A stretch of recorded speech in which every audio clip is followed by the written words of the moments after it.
Ezekiel chapter 18. And the word of Yah came to me, saying, What do you mean when you use this proverb concerning the land of Israel, saying, The fathers have eaten sour grapes, and the children's teeth are blunted? As I live, declares the Master Yah, you shall no longer use this proverb in Israel. See, all beings are mine. The being of the Father as well as the being of the Son is mine. The being that is sinning shall die.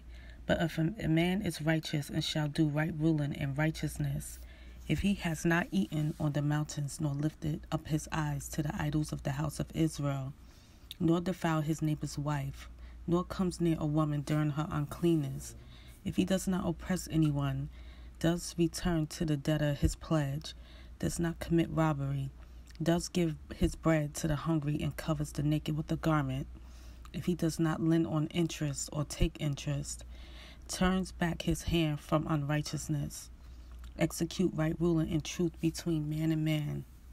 If he walks in my laws, and he has guarded my right rulings and truth, he is righteous, he shall certainly live, declares the Master Yah.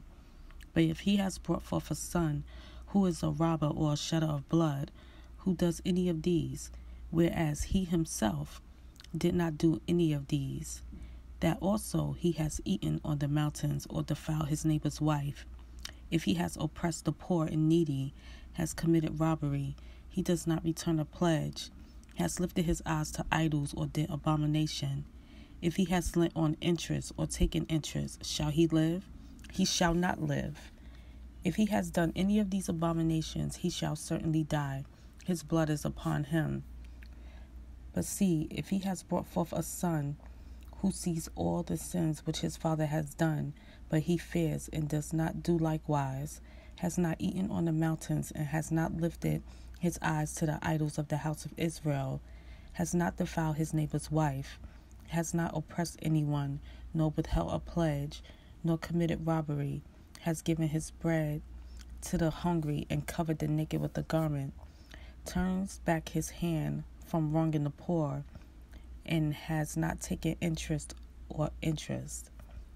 has executed my right rulings and walked in my laws, he shall not die for the crookedness of his father, he shall certainly live.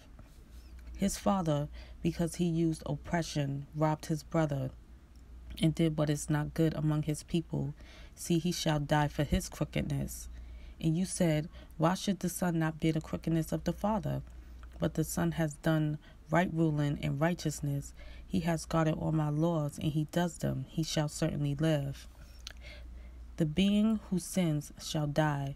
The son shall not bear the crookedness of his father, nor the father bear the crookedness of the son. The righteousness of the righteous is upon himself, and the wrongness of the wrong is upon himself. But the wrong, if he turns from all his sins which he has done, and he shall guard all my laws, and shall do right ruling and righteousness, he shall certainly live, he shall not die. All the transgressions which he has done shall not be remembered against him in his righteousness that he has done, he shall live. Have I any pleasure in the death of the wrong? Declares the Master Yah. Is it not that he should turn from his ways and live? But when the righteous one turns away from his righteousness and does unrighteousness, according to all the abominations that the wrong one has done, shall he live? All his righteousness which he has done shall not be remembered, for his trespass which he has committed, and for his sin which he has committed, for them he shall die. And you said, the way of Yah is not right. Hear now, O house of Israel, is my way not right? Is not your ways that are not right? When a righteous one turns away from his righteousness and does unrighteousness, and he dies in it, it is because of his unrighteousness which he has done that he dies. And when the wrong turns away from the wrong which he has done, and he does right ruling and righteousness, he keeps himself alive, because he sees and turns away from all the transgressions which he has done. He shall certainly live, he shall not die. And the house of Israel have said, the way of Yah is not right. Are my ways not right, O house of Israel? Is it not your ways that are not right? Therefore I judge you, O house of Israel, every one according to his ways, declares the Master Yah. Repent and turn back from all your transgressions, and let not crookedness be a stumbling block to you. Cast away from you all the transgressions by which you have transgressed, and make for yourselves a new heart and a new spirit. For why should you die, O house of Israel? For I have no pleasure in the death of one who dies, declares the Master Yah. So turn back and live.